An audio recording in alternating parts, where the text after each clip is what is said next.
It's 9:47 p.m. on a completely ordinary Tuesday night, the kind of night that usually disappears from memory before the week is even over. You're stretched out on the couch, half awake, half bored, flipping through the same shows you've already watched 100 times. The glow of the television paints the room in soft blue light while your mind debates something trivial: pizza delivery or the leftover Chinese food in the fridge. Outside, the neighborhood is quiet. A dog barks once in the distance. A car passes slowly down the street. Nothing about this moment feels important. Nothing about it feels like the last normal moment of your life. Then the television explodes into red. The show you were watching vanishes mid-sentence like someone cut the world's power with a pair of scissors. Your phone screen freezes in your hand. For half a second, the room goes silent, confused, suspended between two realities. Then the sound arrives. A violent mechanical scream blasts from the television speakers, the unmistakable shriek of the emergency alert system. But this time it's louder, harsher, deeper than you've ever heard before. The tone cuts through the room like a blade. Your heart starts pounding before your brain can even process what's happening. Across the television screen, enormous white letters appear, filling every inch of the display. Ballistic missile threat inbound. Seek immediate shelter. This is not a drill. Your hands begin to shake, not the nervous shaking you get before a big presentation or a stressful phone call. This is different. This is your nervous system flooding your bloodstream with adrenaline so violently that your body forgets how to stay still. You read the words again, hoping your brain misfired the first time. But the message doesn't change. Those words don't belong in real life. They belong in movies, in documentaries about distant wars. Not on your living room television while you're deciding what to eat for dinner. Outside, the neighborhood begins to transform. A dog starts barking wildly somewhere down the street. Car doors slam open. Engines roar to life in sudden panic. The peaceful rhythm of suburban evening collapses into chaos in a matter of seconds. But there's something you don't realize yet. Something almost no one understands when alerts like this appear. People think the missile itself is the greatest threat. They're wrong. The real killer begins right now, inside the human brain.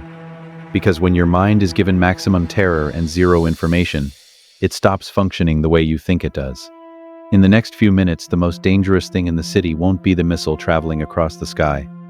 It will be millions of human beings trying to decide what to do next. Somewhere, 47 minutes from now, an event will unfold that will permanently divide the people who live through this night, and the people who don't. And shockingly, nearly 80% of them won't die because of radiation or the explosion itself. They will die because of the choices they make in the next few minutes. Your first instinct is automatic. You grab your phone and dial your sister. The call connects for half a second, just long enough to hear static. Then the line goes dead. You try again. Nothing. You dial your mother. Busy signal. Again. Busy signal. Again. The cell networks aren't destroyed. They're suffocating. At this exact moment, every human being in your city is doing exactly what you're doing. Calling someone they love. Communication systems designed for normal life collapse instantly under panic traffic. Emergency planners call this the 10-80 rule. 10% of people react correctly. 10% panic in ways that actively make the situation worse. And the remaining 80% freeze completely, staring at their phones, refreshing, calling, waiting for answers that never arrive. Within 60 seconds, millions of identical phone calls flood the network like a tidal wave. Towers overload. Data slows to a crawl, social media feeds freeze halfway through loading, news apps crash before they even open. The internet isn't down, it's drowning beneath the weight of human desperation. History has seen this before. During major disasters, communication networks fail not because they're destroyed, but because everyone tries to use them at the same time.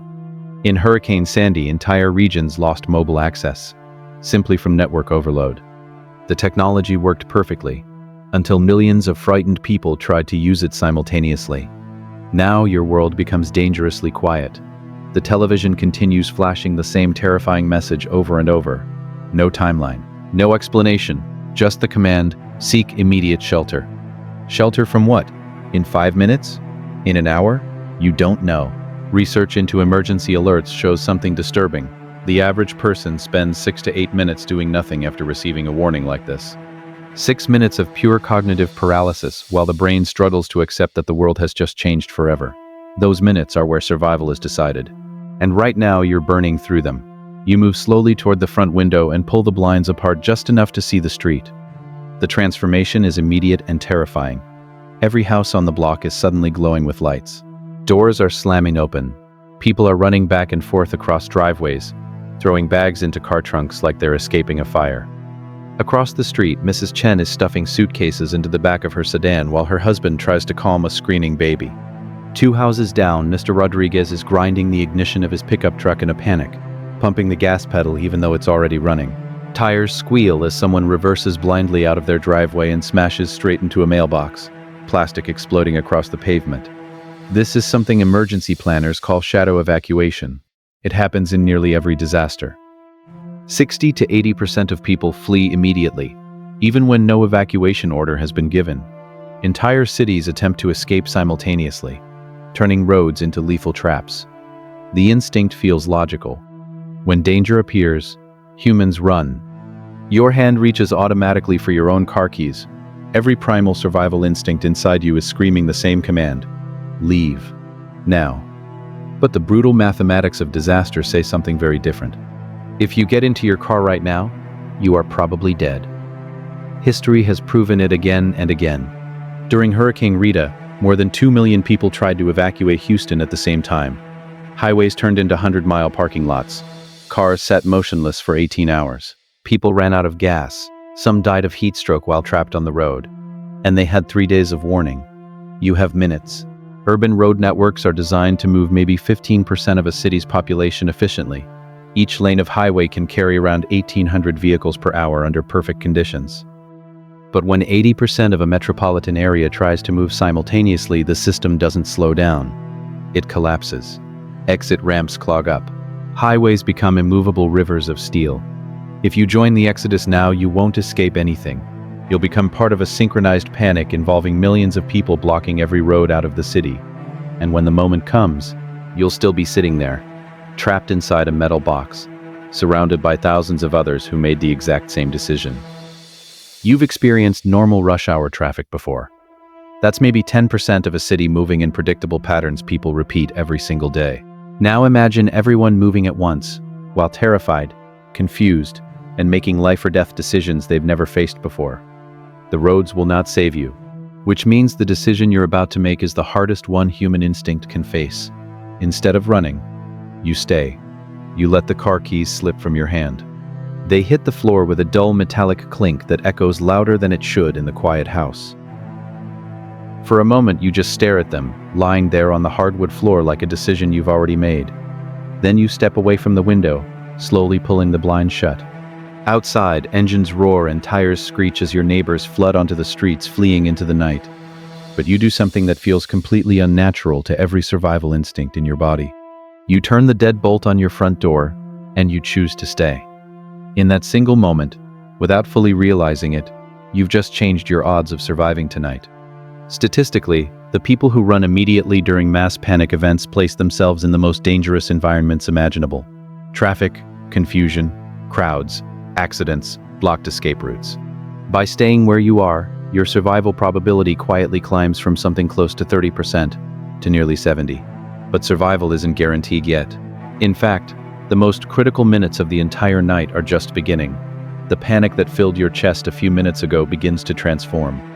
The trembling fear gives way to something colder, sharper, pure survival instinct. Your brain shifts into a rapid-fire checklist of decisions, each one carrying consequences you won't fully understand until later. And the clock is already ticking.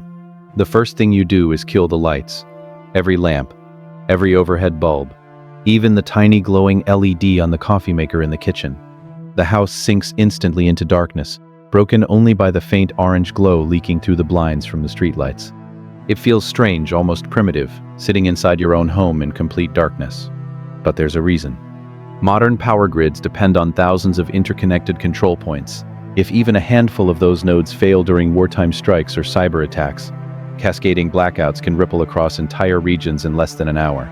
If aircraft or surveillance systems begin scanning populated areas tonight, the last thing you want is for your house to stand out like a glowing beacon in an otherwise dark neighborhood. The second threat is something most people never think about until it's too late: glass. You move quickly away from every window in the house. heading toward the center hallway where the walls are thickest and there are no exterior exposures. Windows might seem harmless now, but during explosions, even distant ones, they become one of the deadliest hazards imaginable. When shockwaves travel through air and strike buildings, glass doesn't shatter politely. It detonates outward, turning into thousands of razor-sharp projectiles moving faster than a bullet. In major blast zones, flying glass kills more people than the blast itself. Even impacts hundreds of miles away can send destructive pressure waves that turn ordinary windows into lethal shrapnel. Now the third realization hits you like a sudden clock starting to tick. Water. You rush into the kitchen and begin grabbing everything that can hold liquid. Pots, pans, mixing bowls, plastic containers. They pile into the sink while you twist the faucet open as far as it will go. Then you sprint to the bathroom, plug the bathtub, and turn the water on full blast. Within seconds, the empty tub begins filling with clear, rushing water.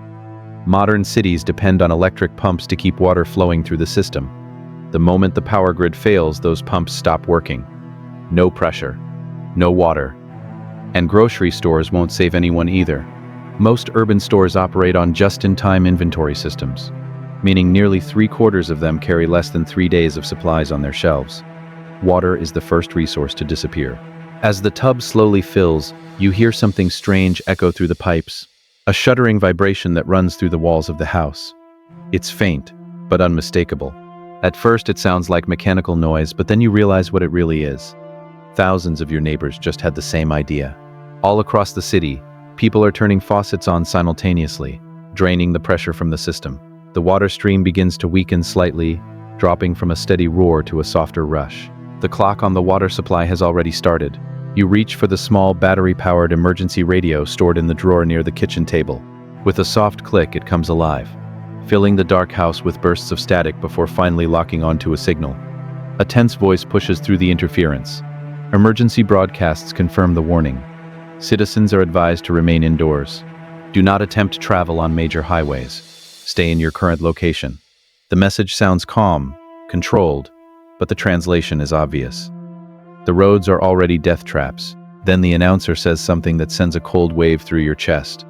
Multiple launches detected. Federal continuity protocols activated. Multiple launches. That phrase changes everything. This isn't a single missile. It isn't a malfunction or a false alarm. Somewhere far beyond your city, beyond the horizon, multiple weapons have been fired into the sky. Strategic protocols, the ones designed decades ago during the Cold War, have just been activated.